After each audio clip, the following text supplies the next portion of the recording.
Hi friends, good evening, ಶುಭ ಸಂಜೆ. ನೋಡ್ಬೋದು ಇವಾಗ ಮಂಗಳವಾರ ಸಂಜೆ, ಓಕೆನಾ. ಟ್ಯೂಸ್ಡೇ ಈವ್ನಿಂಗ್ ವ್ಲಾಗ್ ಶುರು ಮಾಡ್ತಾಯಿದ್ದೀನಿ. ಟೈಮ್ ಆಲ್ಮೋಸ್ಟ್ 6 ಗಂಟೆ 6:30 ಆಗಿದೆ, ಓಕೆನಾ. 3-4 ದಿನದಿಂದ ಮಳೆ ಇಲ್ಲ. ಇವಾಗಲೇ ಮಳೆ ಶುರುವಾಗಿದೆ. ಇಲ್ಲಿ ನಾನು ಬರೀ ಹುಳ್ಳಿಕಾಳನ್ನ ಮೊಳಕೆ ಕಟ್ಕೊಂಡಿದ್ದೀನಿ. ನೋಡ್ಬೋದು, ಬರೀ ಹುಳ್ಳಿಕಾಳಿನ ಯಾವುದೇ ಬೇರೆ ಕಾಳು ಹಾಕ್ತಾಯಿಲ್ಲ, ಓಕೆನಾ. ನೆನೆಸ್ಬಿಟ್ಟು ಮೊಳಕೆ ಕಟ್ಟಿದ್ದೀನಿ. ಈ ಥರ ಸ್ಟ್ರೈನರಲ್ಲೇ ನಾನು ಮೊಳಕೆ ಬರ್ಸ್ಕೊತೀನಿ. ಯಾವುದೇ ರೀತಿ ಬಟ್ಟೆ ಕಟ್ಟಲ್ಲ. ನೋಡಿ ಹೇಗೆ ಬಂದಿದೆ. ಹಾಗೆ ಕೂಡ ಬೆಳಗ್ಗೆ ಮೆಂತ್ಯ ಭಾತ್ಗೆ ನೆನೆಸಿ ಸ್ವಲ್ಪ ಬಟಾಣಿ ಇದೆ, ಅದು ಕೂಡ ಹಾಕ್ಕೋತೀನಿ. ಇಲ್ಲಿ ಈರುಳ್ಳಿ ಒಂದು ಮೀಡಿಯಮ್ ಸೈಜ್ದು, ಒಂದು 2-3 ಟೊಮೆಟೊ ಹಚ್ಚಿಟ್ಕೊಂಡಿದ್ದೀನಿ. ಇಲ್ಲಿ ಸ್ವಲ್ಪ ಕಾಯಿ ತುರಿ ಸ್ಲೈಸ್ ಮಾಡಿ ಇಟ್ಕೊಂಡಿದ್ದೀನಿ. ಇಲ್ಲಿ ನಾನೊಂದು ಬಾಣಲಿ ತೊಗೊಂಡು ಬಾಣಲಿ ಹಚ್ಕೊಂಡಿದ್ದೀನಿ ಸ್ಟವ್ನ, ಓಕೆನಾ. ಈಗ ಇಲ್ಲಿ ಒಂದು 2 ಸ್ಪೂನಷ್ಟು ಎಣ್ಣೆ ಹಾಕ್ಕೋತಾ ಇದ್ದೀನಿ. ಇವಾಗ ಇದಕ್ಕೆ ಬಾಣಲಿ ಕಾದಿದೆ, ಅದಕ್ಕೆ ನಿಮ್ಮ ಸೌಂಡ್. ಈಗ ನಾನೊಂದು 4-5 ಒಣಮೆಣಸಿನ್ಕಾಯಿ ಹಾಕಿದ್ದೀನಿ. ಅಂದರೆ ಚೋಟ್ ಮೆಣಸಿನ್ಕಾಯಿ ತುಂಬ ಖಾರ ಇದೆ. ಹಾಗೆ ಕೂಡ ಒಂದು 2 ಸ್ಪೂನಷ್ಟು ಧನಿಯಾ ಹಾಕ್ಕೊಂಡಿದ್ದೀನಿ. ಇವಾಗ ಇದೆರಡು ಹುರ್ಕೋತೀನಿ.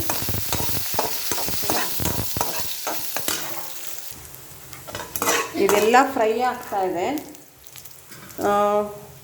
ಇವಾಗ ಇದಕ್ಕೆ ಮೀಡಿಯಮ್ ಸೈಜು 1-2 ಟೊಮೆಟೊ ಹಚ್ಕೊಂಡಿದ್ದೀನಿ, ಅದು ಕೂಡ ಹಾಕ್ಕೊತೀನಿ. ನಿಮಗೆ ಬೇಕಾದರೆ ಸಣ್ಣಗೆ ಹಚ್ಕೊಳ್ಳಿ, ನಾನು ದೊಡ್ಡದಾಗಿ ಹಾಕ್ಕೊಂಡಿದ್ದೀನಿ. ಹಾಗೆ ಕೂಡ ಈರುಳ್ಳಿ ಕೂಡ ಹಾಕ್ಕೊತಾ ಇದ್ದೀನಿ, ಸ್ಲೈಸ್ ಮಾಡ್ಕೊಂಡು ಇಟ್ಟಿರೋದು,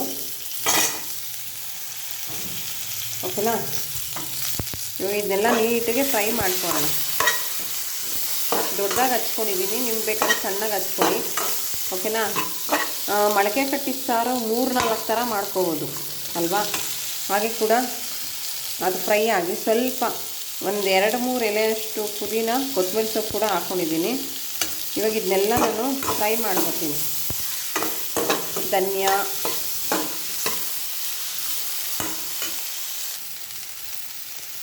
ಶುಂಠಿ ಸಹ ಹಾಕ್ಕೋತಾ ಇದ್ದೀನಿ ನಾನಿಲ್ಲಿ.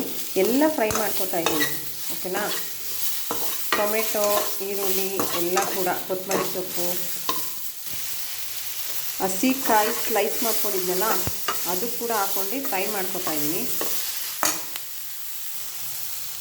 1-2-4 ಲವಂಗ, ಸ್ವಲ್ಪ ಚಕ್ಕೆ ಕೂಡ ಹಾಕ್ಕೋತಾ ಇದ್ದೀನಿ. ಇದನ್ನೆಲ್ಲ ಇವಾಗ ನೀಟಾಗಿ ಫ್ರೈ ಮಾಡ್ಕೊತೀನಿ, ಓಕೆನಾ. ಇದಕ್ಕೆ ಯಾವುದೇ ರೀತಿ ಸಾಂಬಾರು ಪುಡಿ ಹಾಕ್ಕೊಂಡು ರುಬ್ಬೋ ಅವಶ್ಯಕತೆ ಇಲ್ಲ, ಯಾಕಂದರೆ ಧನಿಯಾ ಕೂಡ ಹಾಕ್ಕೊಂಡು ಹುರ್ಕೊತಾ ಇದ್ದೀನಿ.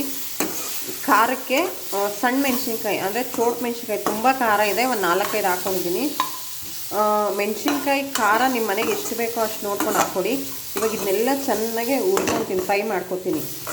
ಮೊಳಕೆ ಕಟ್ಟಿದ ಸಾರಲ್ಲಿ ಒಂದು 4-5 ಥರ ಮಾಡ್ಕೋಬೋದು. ಇವಾಗ ಇದು ಚೆನ್ನಾಗೆ ಹುರ್ಕೊತೀನಿ.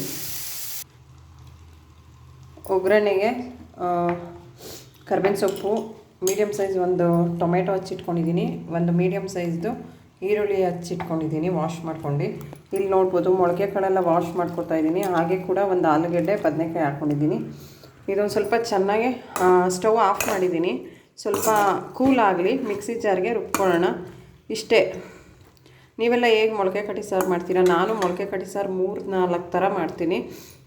ಇದು ಒಂಥರ, ಇನ್ನೂ 2-3 ಥರ ಮಾಡ್ತೀನಿ, ಮುಂದೆ ತೋರಿಸ್ತೀನಿ. ನೀವು ಒಮ್ಮೆ ಈ ಥರ ಟ್ರೈ ಮಾಡಿ, ತುಂಬ ಚೆನ್ನಾಗಿರುತ್ತೆ. ಮೊಳಕೆ ಕಟ್ಟಿದ ಸಾರು ಬರೀ ಹುಳ್ಳಿಕಾಳು ಮಾತ್ರ ನಾನು ಮೊಳಕೆ ಕಟ್ಟಿದ್ದೀನಿ.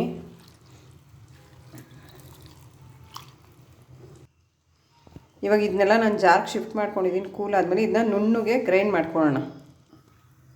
ಇವಾಗ ಇದನ್ನು ನುಣ್ಣಗೆ ರುಬ್ಕೊಂಡಿದ್ದೀನಿ. ನಿಮಗೆ ಆಲೂಗಡ್ಡೆ, ಬದನೆಕಾಯಿ ಆಪ್ಷನಲ್, ಬೇಕಾದರೆ ಹಾಕ್ಕೊಳ್ಳಿ, ಬೇಡ ಅಂದರೆ ಬಿಡಿ. ನಾನು ಒಂದೊಂದು ಸಲ ಹಾಕ್ತೀನಿ, ಒಂದೊಂದು ಸಲ ಹಾಕಲ್ಲ. ಇವತ್ತು ಹಾಕಿದ್ದೀನಿ. ಒಂದು ಆಲೂಗಡ್ಡೆ, ಒಂದು ವಾಂಗಿಭಾತ್ ಉದ್ದುದು, ಈ ಥರ ಬದನೆಕಾಯಿ, ಓಕೆನಾ. ವಾಂಗಿಭಾತ್ಗೆ ಯೂಸ್ ಮಾಡ್ತೀವಲ್ಲ ಆ ಬದನೆಕಾಯಿ. ಈಗ ಒಂದು ಕುಕ್ಕರ್ ಇಟ್ಕೊಂಡು, ಯೂಶ್ವಲಿ ನಾನು ಕುಕ್ಕರಲ್ಲೇ ಮಾಡೋದು, ಓಕೆನಾ. ಇಲ್ಲಿ ಎಣ್ಣೆ ಕಾಯಕ್ಕೆ ಇಕ್ಕಿದ್ದೀನಿ, ಕುಕ್ಕಿಂಗ್ ಆಯಿಲ್ ಹಾಕ್ಕೊಂಡಿದ್ದೀನಿ. ಈಗ ಇಲ್ಲಿ ಸಾಸಿವೆ ಕೂಡ ಹಾಕ್ಕೊಂಡಿದ್ದೀನಿ. ಸಾಸಿವೆ ಚಿಟಪಟ ಆದಮೇಲೆ ಕರಿಬೇವಿನ ಸೊಪ್ಪು ಕೂಡ ಹಾಕ್ಕೊತಾ ಇದ್ದೀನಿ, ನೋಡ್ಬೋದು. ಹಾಗೆ ಕೂಡ ಈರುಳ್ಳಿ ಎಲ್ಲ ಹಾಕ್ಕೊತಾ ಇದ್ದೀನಿ. ಹಚ್ಚಿಟ್ಕೊಂಡಿದ್ದೆಲ್ಲ ವಾಶ್ ಮಾಡಿ, ಅದು ಕೂಡ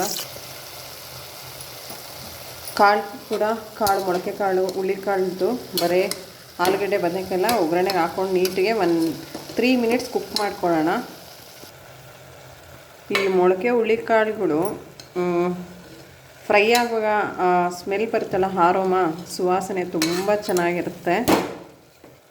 ನೋಡ್ಬೋದು, ಇದು 1 to 3 ಮಿನಿಟ್ಸ್ ನೀಟಾಗೆ ಕುಕ್ ಆಗಲಿ.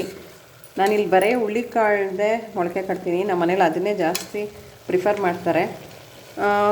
ಯೂಶ್ವಲಿ ಕಡಲೆಕಾಳು ಬಟಾಣಿ ಎಲ್ಲ ನೆನೆಸಿ ಹುಳಿ ಸಾರು ಮಾಡ್ತೀವಿ, ಕಡಲೆಕಾಳು ಉಸ್ಲಿ ಮಾಡ್ತೀವಿ, ಹಾಗೆ ಕೂಡ ಬಟಾಣಿ ಬಾತ್ಗಳಿಗೆಲ್ಲ ನೆನೆಸಿ ಮಾಡ್ತೀವಿ.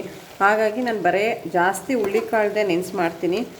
ಅವರೆಕಾಳು ನೆನೆಸಿ ಹುಳಿ ಸಾಂಬಾರು ಮಾಡ್ಬೋದಲ್ಲ, ಅದು ಸಪ್ರೇಟ್ ಕಡಲೆಕಾಳು ಆಲೂಗಡ್ಡೆ ಬದನೆಕಾಯಿ ಹಾಕಿ ನೋಡಿ ಈ ಥರ ಫ್ರೈ ಆಗಲಿ. ರುಬ್ಬಿರೋ ಮಸಾಲೆ ಕೂಡ ಹಾಕ್ಕೊಂಡಿದ್ದೀನಿ, ಗಟ್ಟಿಗೆ ರುಬ್ಕೊಂಡಿದ್ನಲ್ಲ ನೋಡಿ. ಇದಕ್ಕೇ ಇನ್ನೊಂದು ಸ್ವಲ್ಪ ನೀರು ಹಾಕಿ ಉಪ್ಪು ಹಾಕಿದ್ರೆ ಮೊಳಕೆ ಕಾಳು ಗ್ರೇವಿ ಆಗುತ್ತೆ. ಚಪಾತಿ, ಪೂರಿ, ರೊಟ್ಟಿ, ದೋಸೆಗೆಲ್ಲ ಚೆನ್ನಾಗಿರುತ್ತೆ. ನಾನಿಲ್ಲಿ ಸಾಂಬಾರು ಮಾಡ್ಕೊತಾ ಇದ್ದೀನಿ, ಅಂದರೆ ಅನ್ನಕ್ಕೆ, ಮುದ್ದೆಗೆ.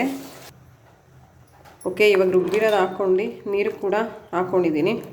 ನೋಡ್ಬೋದು, ನಾವೆಲ್ಲ ಧನಿಯಾ ಮೆಣಸಿನ್ಕಾಯಿ ರುಬ್ಬಿರೋದ್ರಿಂದ ಯಾವುದೇ ರೀತಿ ಅಚ್ಕಾರದ ಪುಡಿ, ಧನಿಯಾ ಪೌಡ್ರ್ ಹಾಕ್ಕೊಳ್ಳೋ ಅವಶ್ಯಕತೆ ಇಲ್ಲ. ಓಕೆನಾ. ಇಲ್ಲಿ ರುಚಿಗೆ ತಕ್ಕಷ್ಟು ಉಪ್ಪು ಹಾಕ್ತಾಯಿದ್ದೀನಿ, ಕಲ್ಲುಪ್ಪು. ಓಕೆನಾ. ಕನ್ಸಿಸ್ಟೆನ್ಸಿ ನನಗೆ ಇಷ್ಟು ಸಾಕು. ಓಕೆನಾ. ರೈಸ್ಗೂ ಆಗುತ್ತೆ, ಮುದ್ದೆಗೂ ಆಗುತ್ತೆ, ತುಂಬ ಚೆನ್ನಾಗಿರುತ್ತೆ. ಇದೇ ಸಾಂಬಾರನ್ನೇ ನಾವು ರೊಟ್ಟಿಗೆ, ಚಪಾತಿಗೂ ಕೂಡ ತಿನ್ಬೋದು. ಸ್ವಲ್ಪ ಗಟ್ಟಿ ಬೇಕಂದರೆ ಆವಾಗಲೇ ಗ್ರೇವಿ ಹೇಳಿದ್ನೆಲ್ಲ ಆ ಥರನೂ ಕೂಡ ಮಾಡ್ಕೊಬೋದು. ನೋಡಿ, ಮೊಳಕೆ ಕಟ್ಟಿ ಸಾರು ಈ ಥರ ಇರುತ್ತೆ. 2 ವಿಷಲ್ ಓಡಿಸ್ಕೊಂಡ್ರೆ ಸಾಕು. ಪಾತ್ರೆಯಲ್ಲಿ ಬೇಕಾದರೆ ನೀವು ಪಾತ್ರೆಲ್ಲೂ ಮಾಡ್ಕೊಬೋದು. ನಾನು ಯೂಶ್ವಲಿ ಬೇಗ ಆಗಲಿ ಅಂತ ನಾನು ಕುಕ್ಕರಲ್ಲೇ ಮಾಡೋದು. ತುಂಬ ಟೇಸ್ಟಿಯಾಗಿರುತ್ತೆ. ಕುಕ್ಕರ್ ಕೂಗಿದ್ಮೇಲೆ ವಿಜಿಲ್ ಬಿಟ್ಟಮೇಲೆ ಒಂದು 2 ನಿಮಿಷ ಕುಕ್ಕರ್ ಕ್ಯಾಪ್ ಓಪನ್ ಮಾಡಿ 2 ನಿಮಿಷ ಕುದಿಸಿದ್ರೆ ಪಾತ್ರೆಯಲ್ಲಿ ಮಾಡಿರೋ ಥರನೇ ಫ್ಲೇವರು, ಟೇಸ್ಟ್ ಸಿಗುತ್ತೆ. ಓಕೆನಾ. ಥ್ಯಾಂಕ್ ಯು, ಬಾಯ್, ಧನ್ಯವಾದಗಳು.